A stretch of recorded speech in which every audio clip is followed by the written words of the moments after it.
Now, in the wake of the resounding victory of Donald Trump at the US presidential election last week, the tears of the smug liberal left have been enough to fill the Grand Canyon.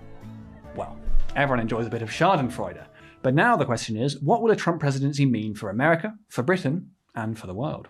Well, I'm very pleased to be joined by a man who was arguably the first leak in the dam of our own populist revolt, Brexit, back in 2014, when he defected from the Conservative Party to UKIP and successfully won the subsequent by-election in his seat of Clacton.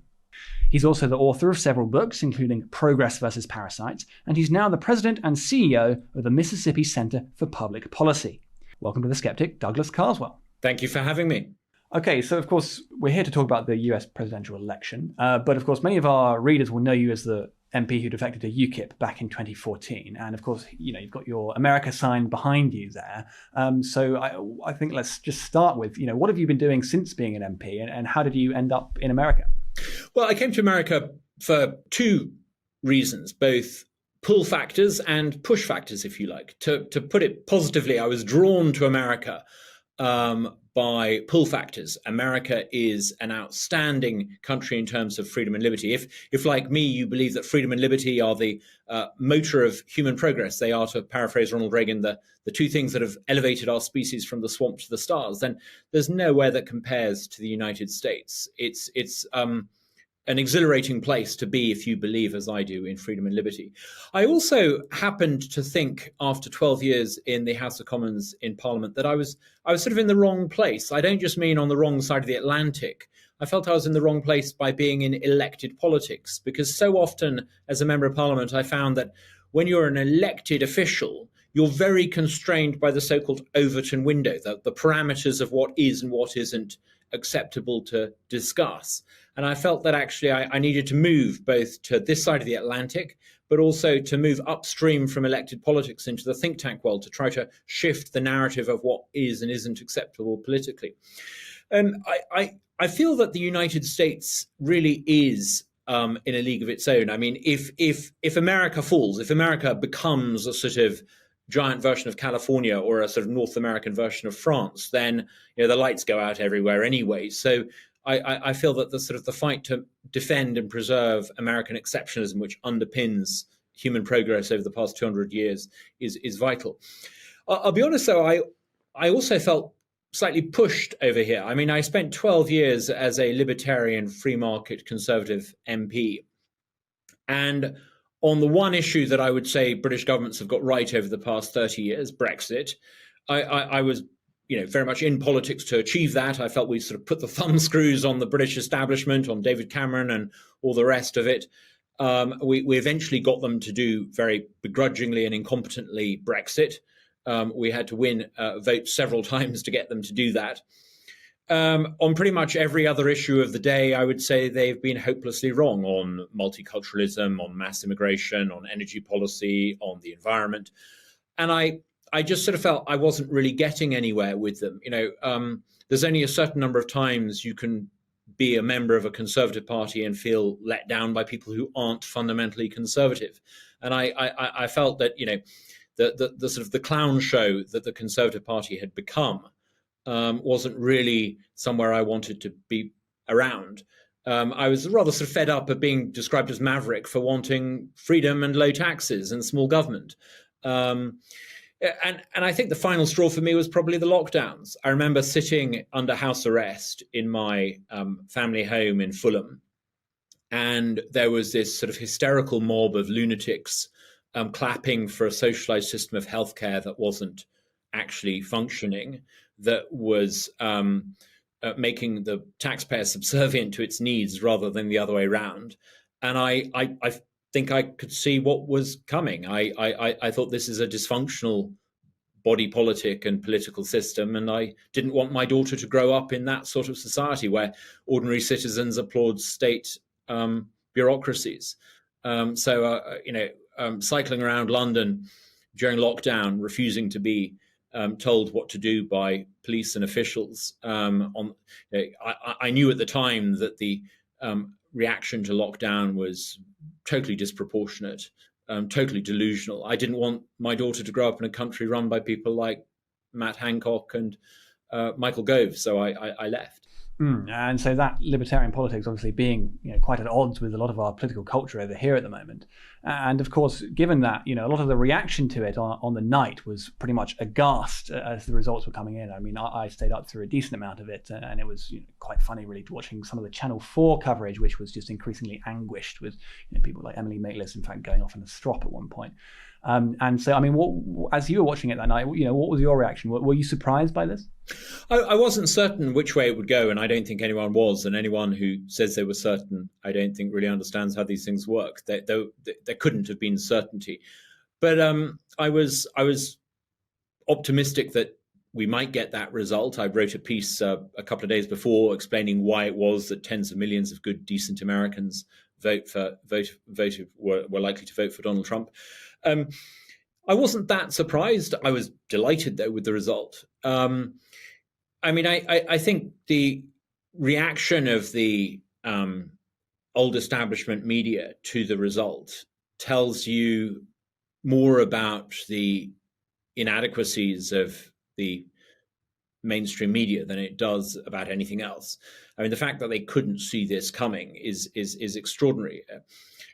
So much of the political narrative in Britain, even today with the internet, even today with Twitter having been set free, even today, so much of what people think, people allow themselves to believe the fairy tale narratives of a delusional elite run by smart, stupid people. And they're smart in the sense they're very good at getting into Oxbridge and sitting PPP exams, but they are profoundly foolish in a sort of Rory Stewart sense that, they can pontificate about politics and be proved fundamentally wrong multiple times.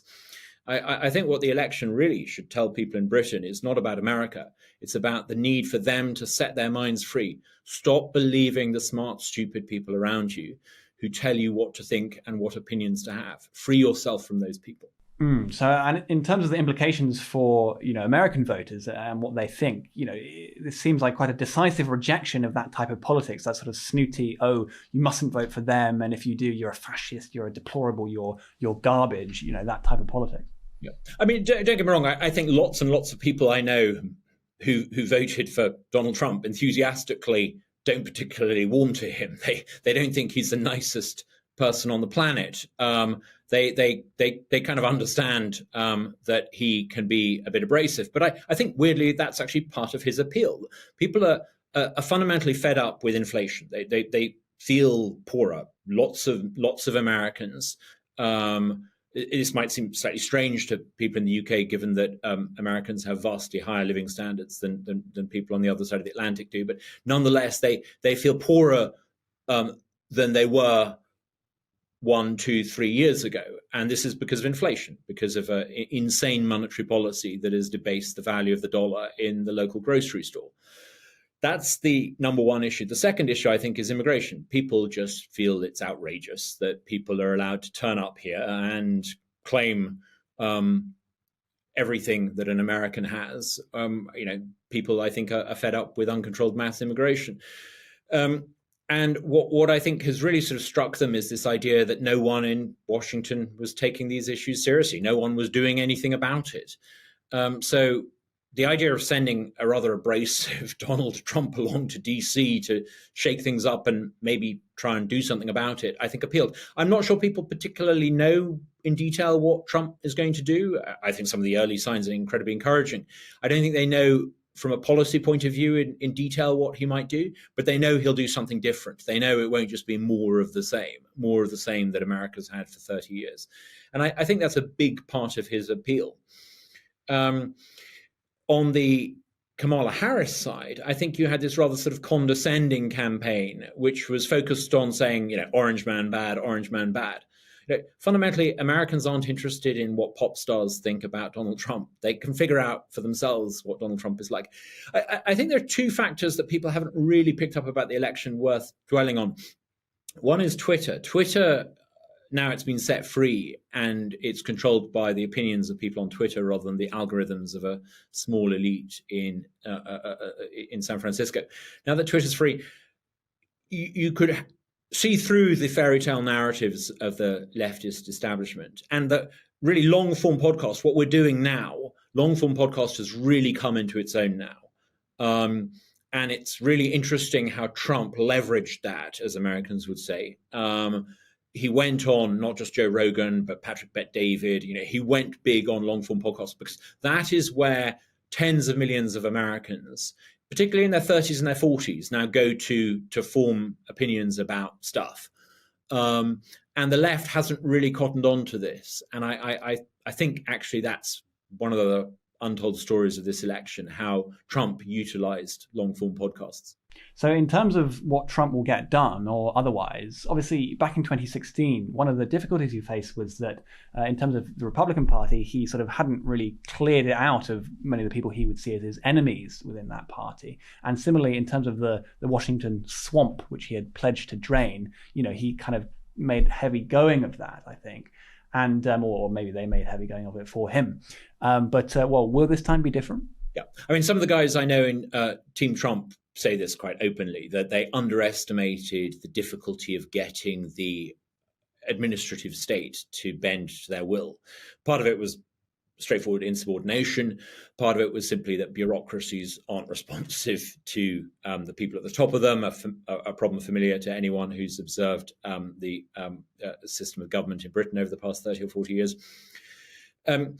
Trump, I think, has worked out in his second term how to do things differently. And this is, in a weird way, why the sort of 4-year interregnum of Biden might actually be Trump's great advantage, because it's given him 4 years to figure out a lot of this stuff. Instead of just railing against woke, he's got a very coherent policy to change the accreditation system at universities in order to eliminate the politically correct agenda that has been mainstreamed by universities into American society over the past 30 or 40 years. He's got a clear plan to abolish the Department of Education and push power back to the states and ultimately into the hands of parents through school choice. So he's thought a lot of this through, and he seems to have found the people to help him do it. What was notable about his first term is the turbulence, how he would hire someone, get fed up with them, and there was all that sort of courtroom drama in Trump's court. I don't think you'll see that this time. I think you will see people he trusts, people who understand what he's trying to do, going out there and doing it. Now, the really interesting thing is he has not only a conservative mandate himself, he's got a conservative Senate and a conservative House. And he's got a great speaker in the House, Mike Johnson, who very much shares his agenda. I think we'll see a Senate, not perhaps with a big enough majority to overturn the filibuster, but that may be no bad thing. But you're nonetheless seeing the Republicans with a once in a generation, maybe once in 2 or 3 generation opportunity to bring in some fundamentally transformative policy. And I think it's really exciting. I don't think Trump is a natural libertarian the way I am, but I think if you believe in small government, free market conservatism, give him a chance. See what he does. I don't think Orange Man is going to be all bad. I think he's going to do some stuff that actually you in the UK will suddenly think, heck, why haven't we done this? Why after 14 years of conservative government didn't we think of doing this to the accreditation system in the universities? Why did Michael Gove, when he was education minister, not give parents control over their share of local authority funding? I think there'll be lots of things Trump does that conservatives in Britain who've fundamentally failed dismally for 20 years can learn from. So don't go for the Rory Stewart Orange Man bad narrative. Watch what Trump actually does. I think he's going to reboot America and reboot America for the better. And so in terms of that attempt to woo Trump, firstly, what role should Nigel Farage play in that? We know he's very close to Trump. And secondly, how difficult is it going to make it, the kinds of comments of people like David Lammy, who's said that previously on social media that Trump is, I think, a woman-hating neo-Nazi sociopath, a neo-Nazi sympathizing sociopath, and Labour's general antipathy towards him? I mean, America and American politics has just got serious. These people are deadly, deadly serious. They're going to reboot the American system of government. Some might even say they're going to undo aspects of the American government since the New Deal. They're going to fundamentally change, I think, America's relationships with some of its allies so that it's a partnership rather than America underwriting European systems of welfare. Unfortunately, in Britain, we're run by clowns. Britain is not run by serious people. Britain is run by a series of student politician buffoons on both left and right. They're not serious. On the right, you've had a succession of glib newspaper columnists like Boris Johnson and Michael Gove, obsessed by the new and the meretricious, fundamentally people without any depth. On the left, you've got student union politicians like David Lammy, who think that it's okay to make obnoxious comments about foreign leaders. Now, it's fine to make obnoxious comments about foreign leaders if you want to stay on the back benches, but to appoint somebody who's got a track record of being obnoxious to foreign leaders as a foreign secretary, I would say Lammy is a diversity hire. There's no way he would get the job if it wasn't for the requirements within Labour to promote minorities. But having a diversity hire as foreign secretary with a track record of being obnoxious and out of his depth is really not a smart move. Having said all of that, I'm not sure that actually it really makes sense to talk in terms of having Nigel as in a formal role. And I don't, don't get me wrong, I'm a huge admirer of what Nigel's done. No one more pleased to see him elected to my old seat in Clacton than I was. But I just don't think it's right to expect a Labour government to appoint as an ambassador someone who's not part of the Labour tribe. That's asking for trouble. What Labour needs to do is look at some of the Blair era ministers that they had, grown-ups, relatively speaking, people who at the time of the Blair-Bush alliance understood the importance of the transatlantic relationships, people that, Starmer and co would feel comfortable with, but people who have credibility in Washington too. And I think they need to replace the current ambassador, and they need to appoint a foreign secretary who has that gravitas. There are plenty of sort of Blair era ministers who I think could do the job. We need one of them rather than the incumbent clown. And so, turning to foreign policy now, one of the criticisms that's often made about Trump is that the claim he's essentially going to sell out Ukraine. But then at the same time, he will be encouraging Western European countries to up their defense spending to the 2% required by NATO, in fact. And so, will a Donald Trump White House make the world safer? I don't really know. And I don't think anyone does really know. And I think that's probably one of the great strengths that Trump has. I don't think he can be read. I don't think if you are a enemy of the United States in Tehran or Beijing or Moscow, you really know what he's going to do. I think it's almost certain that you will see a very significant new investment in the United States military. My own local senator, who's a very great man, Roger Wicker, I think will be chairman of the Armed Forces Committee. He's already talked about a huge new investment in America's military capability. I think you will see something along those lines, although I suspect the procurement process will be reformed so America gets better bang for its buck. I'm just not sure what you will see in Ukraine and the Middle East. Now, there are some people who, I'm a huge supporter of Ukraine's drive for independence. But I was listening to J.D. Vance, who's often characterized as being pro-Moscow nonsense. I think J.D. Vance and Trump are against World War III. Yes, it's great that we support Ukraine to become independent, and the breakup of the old sort of Russian sphere of influence, analogous with the breakup of Yugoslavia. But the Russians, equivalent of Serbia this time, have nuclear weapons, and there's something I find remarkably glib about politicians in Britain who seem to suggest that we should give the green light for Ukraine to fire missiles into Russia proper. Have they thought through the true implications of that? I'm not sure even Ronald Reagan would have ever advocated for that. So I think what Trump probably wants with Ukraine is a little bit more caution than the sort of Boris Johnson position. Let's wait and see. Let's wait and see. I think he will be very, very pro-Israel, and I think the Abraham's Accords could be back up and running, and that, of course, was really significant. It saw Arab countries led by Saudi Arabia and some of the Gulf states begin to work with Israel collaboratively. You could say the October 7th atrocity was an attempt by Iranian-backed groups to try to undermine that. So I think Trump could be good news for Israel, good news for peace in the Middle East, very bad news for Iran. But let's wait and see. I don't want to be guilty of doing the things I accused others of being at the beginning of this discussion, and that is to just recycle the opinions of the smart, stupid class. Let's just wait and see who he appoints and see what he actually does. Judge him what he says on long-form podcasts, not what smart Alec TV presenters say about him. And I'm conscious that we're coming up on time here, but you mentioned J.D. Vance there, and he's obviously a politician who is a bit different to Trump, but he's very much in his mold overall.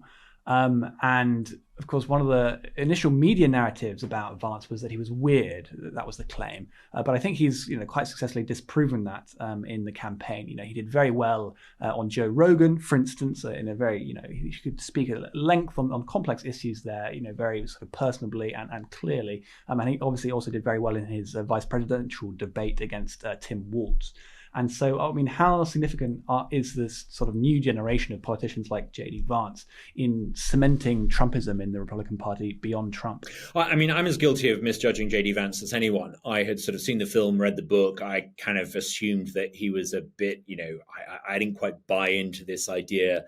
I thought on social media he had sometimes been a little bit abrasive. He was pro-tariffs, big negative in my book. But then, like you, I listened to him in the debate. I listened to him on long form, and I thought, wow, I've misunderstood this guy because I've seen him through the prism of people who are trying to misrepresent him. He's actually pretty astute. And there's a whole bunch of people like J.D. Vance, actually. I think one of the things that will be different about the Trump administration this time is that in the first administration, you could almost say Trump was so let down by so many people within the Republican Party hierarchy and the people who did politics in D.C. who came to work for him. He ended up basically relying on his family. And in a republic, that's not a good idea. That's a kind of an imperial thing, not a Republican thing. What's different, I think, this time is that the circle of trust doesn't just include immediate family members. There are people like J.D. Vance, Rubio, people who he's bringing in, who he's got a good relationship with. And I think there's a lot of them around. So, watch this space. Look and see some of the appointments unveiled over the next, or I should say, not even nominations. These are suggestions as to who he might nominate. I think it'll be interesting. In the first Trump administration, of the 10,000 appointees he had to make, after 18 months, a significant number of them hadn't even been made. I think this will be very different. There will be a cadre of smart, capable people appointed very, very rapidly. And I think some of them really will be very, very capable. Vance is just one of them. But, I think unlike on previous occasions, the conservative movement in America will use the levers of power rather than just, do what Bush and co did, which is to hold office. I think it's going to be quite fascinating to watch. Okay, well, Douglas Carswell, thanks very much for coming on. I enjoyed it. Thank you so much.